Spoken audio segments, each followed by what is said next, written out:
तो क्या भारत को सस्ते में तेल और गैस मिलने वाली है?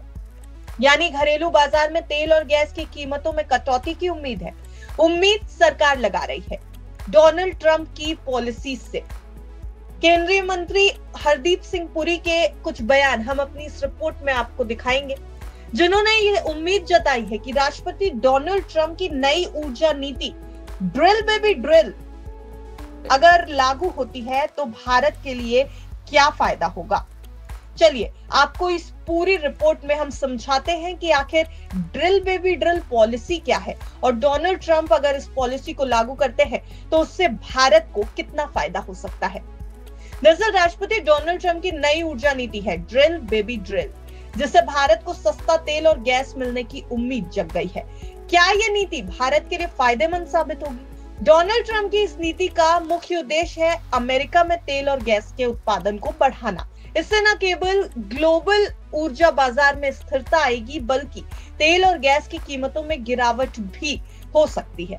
भारत जो अपनी तेल जरूरतों का लगभग 80% और गैस जरूरतों का लगभग 50% इंपोर्ट करता है, इससे सीधे तौर पर फायदेमंद आ सकता है।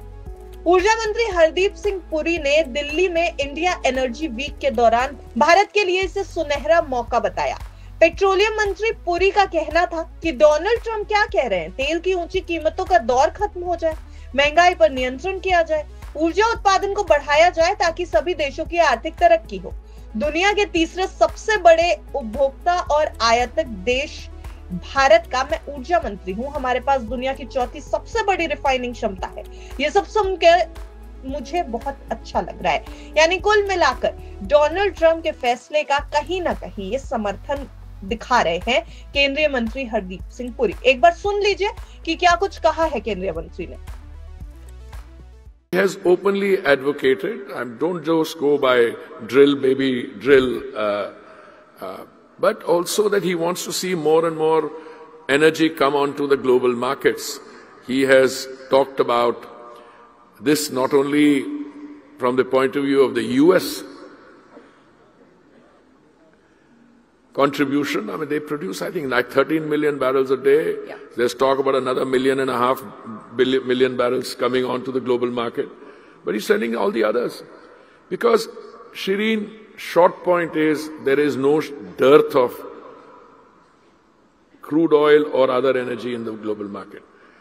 There used to be a production of 102 million barrels. The cutbacks brought it down to 97.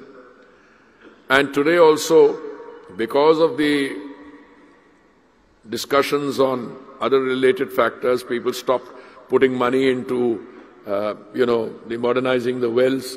But today the fact of the matter is more and more oil is coming on the market from the Western Hemisphere. Brazil used to produce 3 million barrels. They're bringing another 140,000 barrels a day on. Argentina, one of my companies here, BPCL, just signed a deal for 1 million barrels. Guyana, Suriname, Namibia, Canada, United States. So there's more and more oil coming on the market.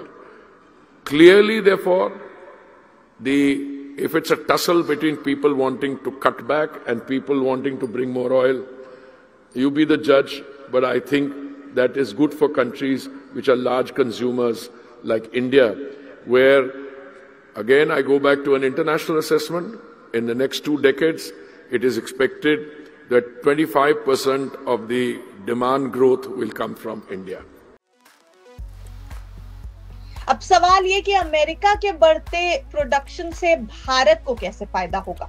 देखिए, America दुनिया का सबसे बड़ा तेल उत्पादक है और रोजाना 1.3 करोड़ बैरल से ज्यादा कच्चे तेल का उत्पादन करता है।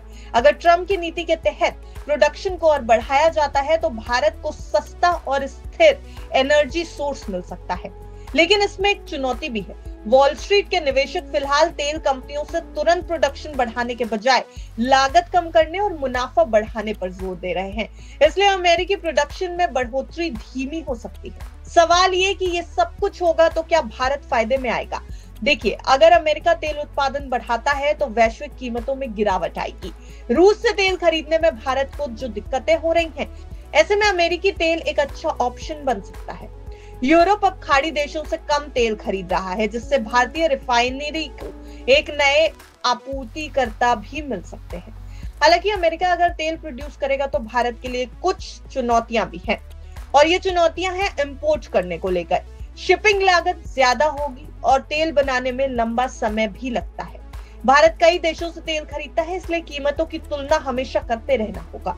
अगर रूस और यूक्रेन के बीच शांति समझौता होता है तो रूस से भारत को फिर सस्ता तेल मिल सकता है, और भारत को इस तरफ भी देखना होगा।